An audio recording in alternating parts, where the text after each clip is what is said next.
The bass was so cool.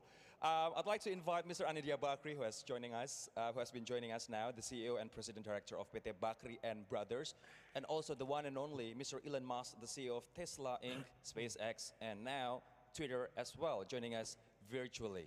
Take it away, Mr. Bakri.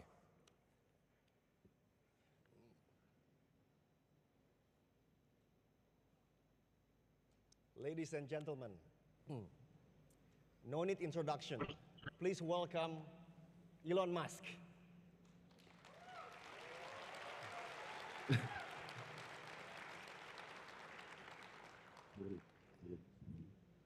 Sorry, Hi, we're actually just weirdly. Not Hi, sure. we had a power outage about 3 minutes before this call. My apologies. That's why I'm like bizarrely in the dark here. Elon, you are lucky because you have unprofessional moderator. It's the first time I'm doing it. But I'm sure we're going to have fun, especially when we wear this shirt. Great. Thank you for wearing it. We sent it 15,000 kilometers across the globe. Thank you. Thanks for this awesome shirt.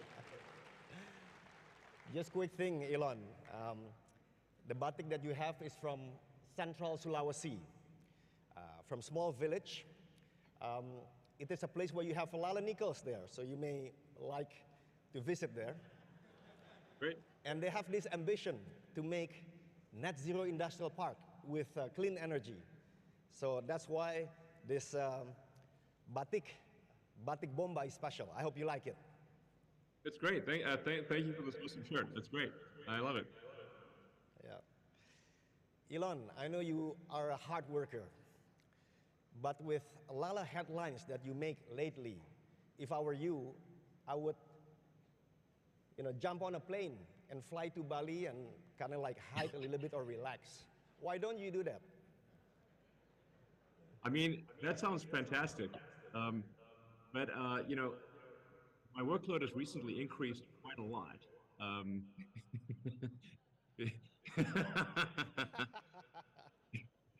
I mean, oh man, I have too much work on my plate, that is for sure. No doubt about it. Yeah. Yeah. Elephant in the room question, Elon. Of course, Twitter. First, how does it feel to be media mogul?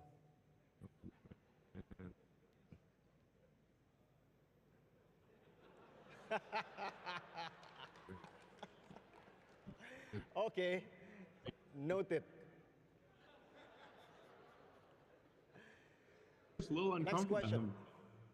Next question. I'm sort of more like, is Twitter sort of media, but it's not exactly media. I mean, it is a medium as opposed to media.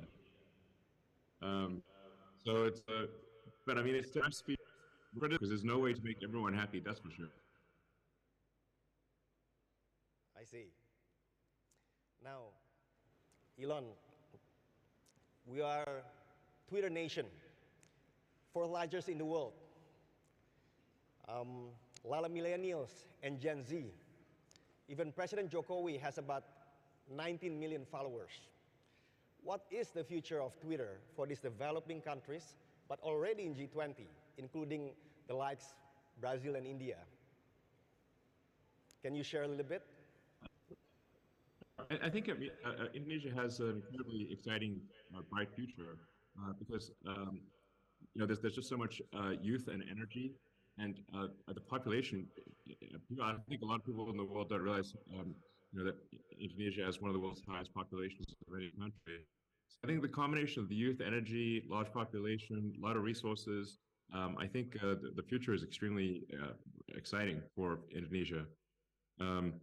So. Yeah, I'm I guess bullish on Indonesia, if you will. I think it's a very, very exciting, bright future. So there was a thought, I think we interacted a little bit in Boca Chica about Twitter TV. Because over here, information is being disseminated using free-to-air TV antenna to 17,500 islands. Imagine user-generated content, short videos, trending topics. Is it a good idea or a bad idea? No, I think that's a great idea. Twitter for sure, I think needs to do a lot more on video, and it's kind of a no-brainer to enable a longer video on Twitter, and also enable content creators to make a living with content that they submit to Twitter. So Twitter really needs to give a revenue share to content creators in order for them to make a living creating content and having that content be on Twitter. Oh, great, great to hear that. Now, let's talk about Tesla. Now, the world is decoupling, Elon, as you know it, right? And of course, with the conflict, Russia-Ukraine, it will make it even worse. This decoupling also make the electric vehicle supply chain separated within the East and West. It looks like it. So they are making separate supply chain. Now, you are a global company, Tesla is, global customers, but gigafactories in China, Germany, and Austin that I thank you for hosting us in. How do you navigate through all of this? Well, I have to say it's with great difficulty. I mean, I'm really working at the absolute most amount that I can work from morning till night, 7 days a week. So this is not something I'd recommend, frankly. Yeah.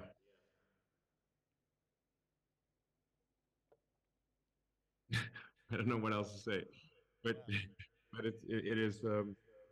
And I'm just looking at this video and it's so bizarre. Well, you look like you are in a dark place. I'm sitting here in the dark, surrounded by candles. I know. It's so bizarre. So that's the beauty of being in equator, Elon. Yeah. When it's dark there, it's bright here. Totally. Hey, Elon, you know, Indonesia has this ambition to be electro-state as opposed to petro-state. In the past, petro-state, but today, electro-state, right? Sure. So we want to be the Saudi Arabia of decarbonization. Great. We have peatland, mangroves, tropical forests, carbon dioxide capture. We also have critical battery materials. We also have potential for renewable energy. How should Indonesia contribute to this stabilizing the EV ecosystem? In your view? Well, I think Indonesia's making a significant contribution already with the production of critical ingredients for batteries. So nickel, as you mentioned, is a key ingredient in lithium-ion batteries, especially for long-range vehicles. A lot of times people hear the word like lithium-ion battery, but lithium is actually only a few percent of the battery weight, whereas nickel is actually a majority of the battery weight in long-range vehicles, and which will also be essential for aircraft, which require a high energy density battery pack. So I think, and then Indonesia is also doing a lot of renewable energy generation. So, so the combination of sustainable mining, renewable energy generation, and just overall, sort of advancements in internet connectivity and education, I think Indonesia is going to make a great contribution to the world. Oh, great, great, thank you. Now, a lot of developing countries are already in G20, like Indonesia, today hosting, and you have India, South Africa. Any thoughts about making a little bit more affordable but still good quality Tesla? Maybe we call it Model I, Indonesia, India? Yeah,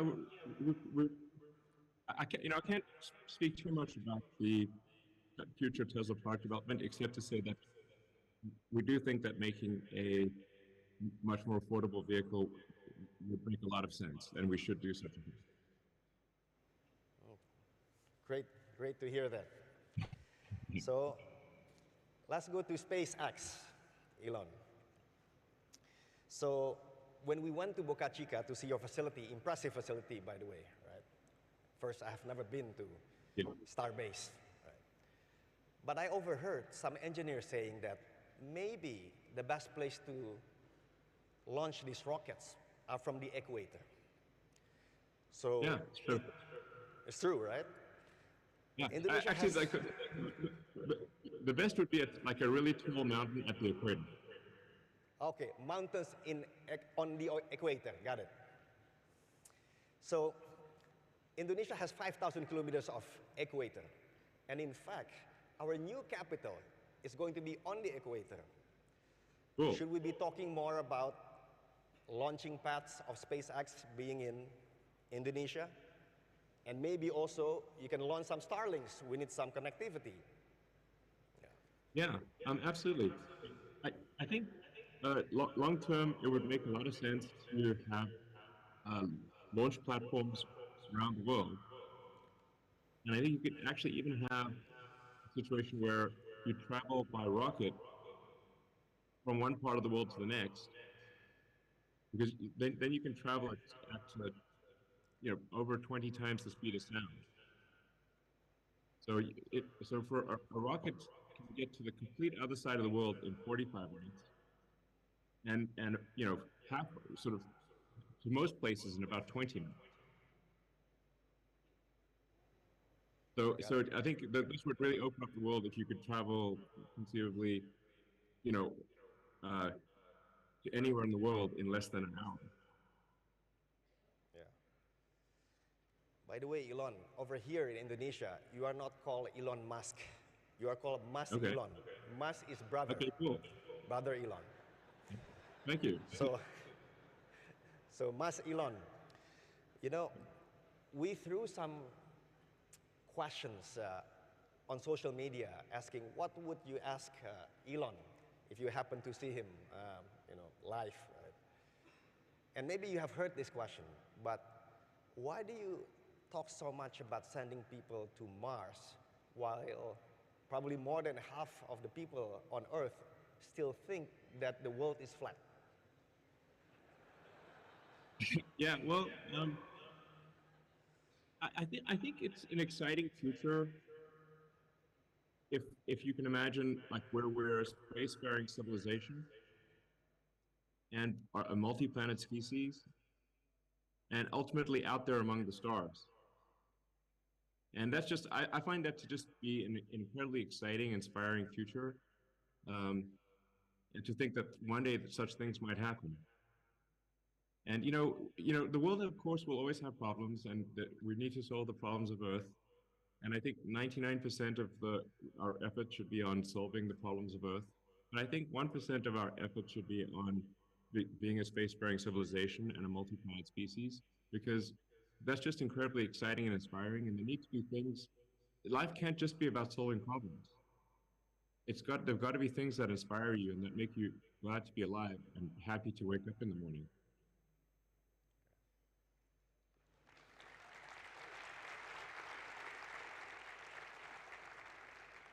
From SpaceX, going back to Earth, Boring Company, we had a chance to go to your facility in Las Vegas.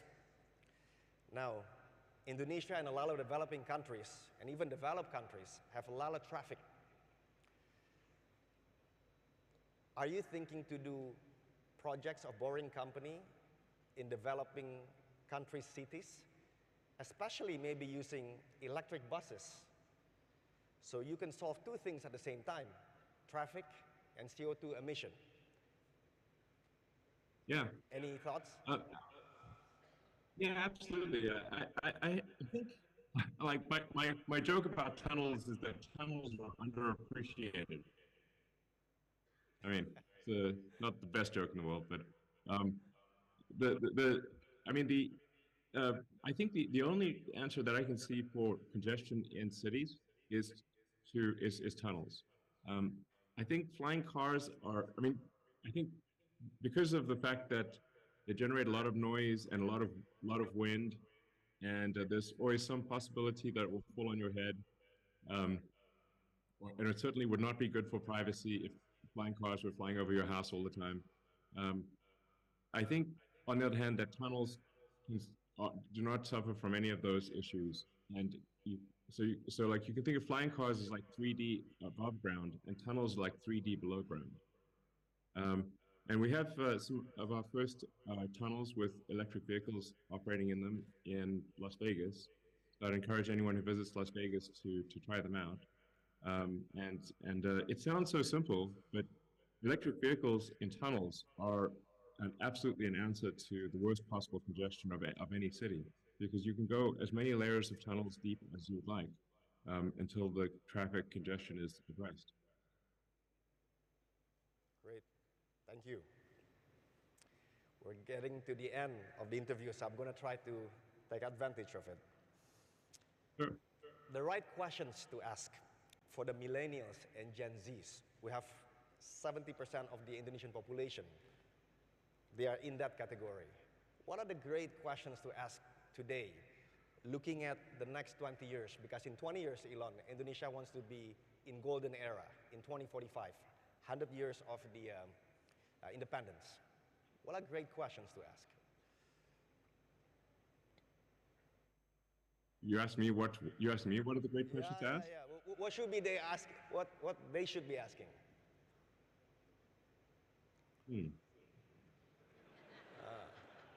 What do you think about that?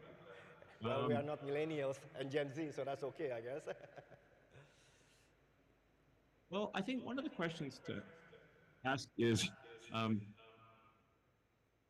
what future do you want? Like, what is the good future?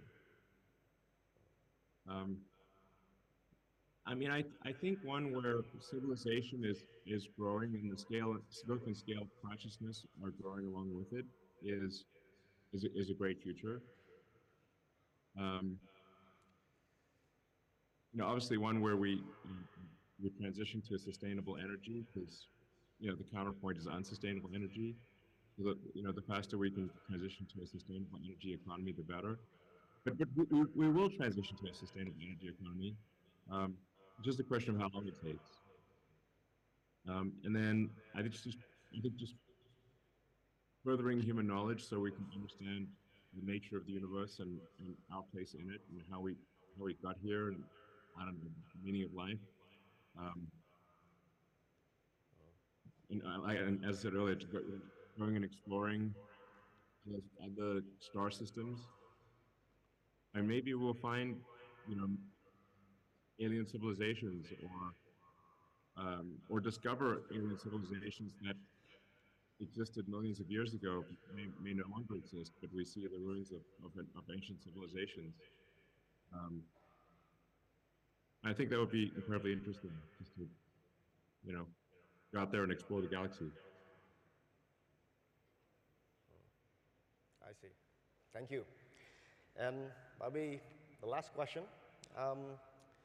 You are a true global citizen, born and raised in South Africa, made it well in America, becoming global entrepreneurial hero.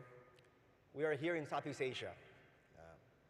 So what should the next, and maybe better, Elon Musk of the East be focusing on in the next 10 years?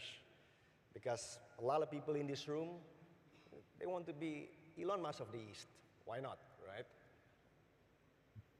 Well, I mean, I'd be careful what you wish for. I'm not sure how many people would actually like to be me. They would like to be what they imagine being me, which is not the same as actually being me.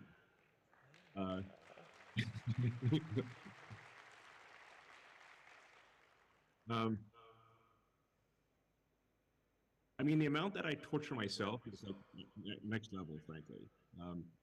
But